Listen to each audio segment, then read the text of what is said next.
Hi, this is Tamara Kelly from mooglyblog.com, and I'm back with another edition of Yarn Love, where I tell you all about one of my favorite Yarnspirations yarns.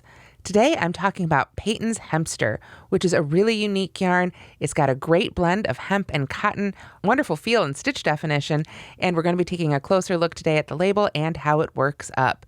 This yarn comes in 18 gorgeous colorways. The entire rainbow, some dark greens, light greens, as you can see here. There's another dark blue, lots of great neutrals, a bright orange, some yellows. It really is a true rainbow. So if you love having the full spectrum of colors to work with, Hempster is a great choice. First, let's take a look at the label. Patons Hempster comes in 3.5 ounce or 100 gram balls. Well, I should say skeins. As you can see, it's a wound skein here. Each of these has 190 yards or 179 meters. And here you can see it is 55% hemp and 45% cotton. So this yarn, I wouldn't call it hard, but it isn't squishy in terms of the individual strand. It definitely has sort of that almost linen-y, I guess, hemp and cotton feel. Really, is the best way to describe it. If you've felt any of the regular 100% cotton yarns before, you've kind of got an idea of what I mean. But this has even more of a natural feel. You can see it is very, very matte. There's no shine to it at all. And you can kind of see how it is pretty tightly wound there in the plies. If I bring it a little bit closer here, you can see the individual plies there wound together. It is wound pretty darn tightly, but of course it can unwind.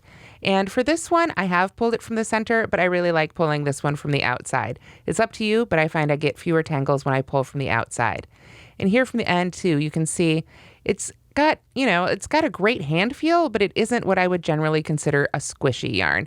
It just stays a lot more solid and doesn't blend into the other strands around it. That said, that's what gives it the amazing stitch definition. And of course, the hemp and cotton blend is perfectly cool for use in the summer. This is a great one to make accessories with. You can see there is a tote bag pattern here on the label. And if we open up the label, we've got a little bit more information here. So let's go ahead and tear that open. Before we look at the inside, though, I do want to point out there are dye lots for this yarn, and that it is a 3 lightweight yarn. So they recommend a 4mm set of knitting needles and 4mm crochet hook. Now, if we look inside, that's where we're going to find a little bit more information on the care for this yarn. It is a hand wash, lay flat to dry yarn. So you want to wash gently by hand in water, not exceeding 85 degrees Fahrenheit or 30 degrees Celsius. So that would be sort of just a warm but not quite hot water. Don't bleach it. Go ahead, squeeze out the excess water, and then lay it flat to dry. Don't iron it and don't dry clean it. So it takes a little bit more care maybe than an acrylic, but like I said, it's got that amazing stitch definition. Okay, so here I have a crochet swatch that I've worked up in Patons Hempster in that really beautiful limey green. And for this one, I've used a 4.5mm hook. When we were looking at the labels on the skeins, you'll notice it said a 4mm hook, and on the website for Yarnspirations, they recommend a 4.5. That said, of course, you can use whatever hook size gives you the fabric you like, just like any other yarn. You can use a great big hook and make a beautiful blown out lace, use a tiny hook to make something nice, like a cozy where you want the stitches to be real small. It really just depends on your project. So you can see with the 4.5 here, I've got some great drape in this yarn, and it is lovely. It has a great feel. I might do like a little topper or something in terms of garments, but I think primarily this yarn is best used for home decor and accessories. I didn't have any trouble with it splitting or frogging. It is pretty tightly wound, but that said, of course, if it starts unwinding and unplying for you, you could end up splitting the yarn, but it's not something I really encountered with this yarn at all. It slides beautifully on the hook and needles, and I'll show you here the needles here in just a moment. And of course, since it doesn't have any real fuzz to it, it also frogs beautifully. So any mistakes you make, you can pull them right back out and just go again without worrying about that.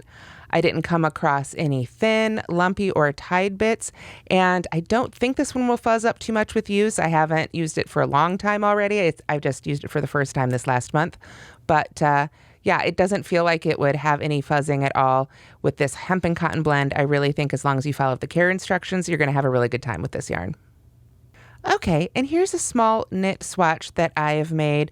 It's just garter stitch, and this is using the recommended needle size on both the site and the yarn label of 4 millimeters.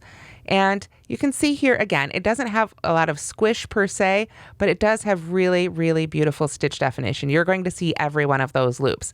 So that means you're probably going to want to block your finished project unless you're a better knitter than I am and always have that perfect gauge coming right off your needles.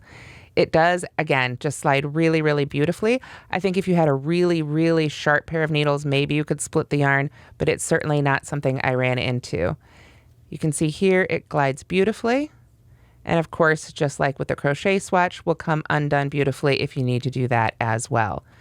I do find it just a hair more difficult to knit with than to crochet with, simply because the yarn itself doesn't have that stretch. If we take a look here, set this down and pull up a little bit more.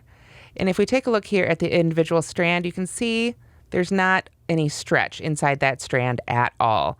So if you find that knitting with yarns without stretch is a little bit more difficult, you may prefer crocheting with it. But if you normally knit with cotton or other hemp yarns, I think you'll enjoy knitting with it as well. And again, you're still going to get that really, really gorgeous stitch definition. So as we take one last look here at the Patons Hempster on the skein, you can see again, just how defined each one of those strands are and how well that's going to translate into your project.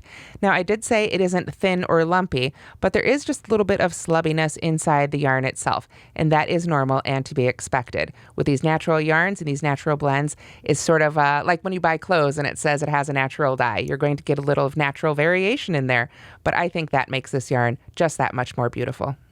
And this is the Patons Crochet Plant Hanger that I've designed for Yarnspirations.com. It uses Patons Hempster, and I think it almost has sort of a macrame type feel to it. But of course, it's 100% crochet, featuring one of my favorite cabled stitch patterns. It fits a 4-inch pot of any style.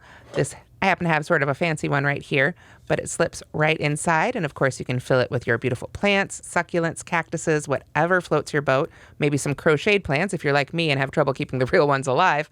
But then you've got your hanging straps and you can hang it up and it'll look really beautiful in your home. And it only takes one skein of Patons Hempster. So that's been a closer look at Patons Hempster.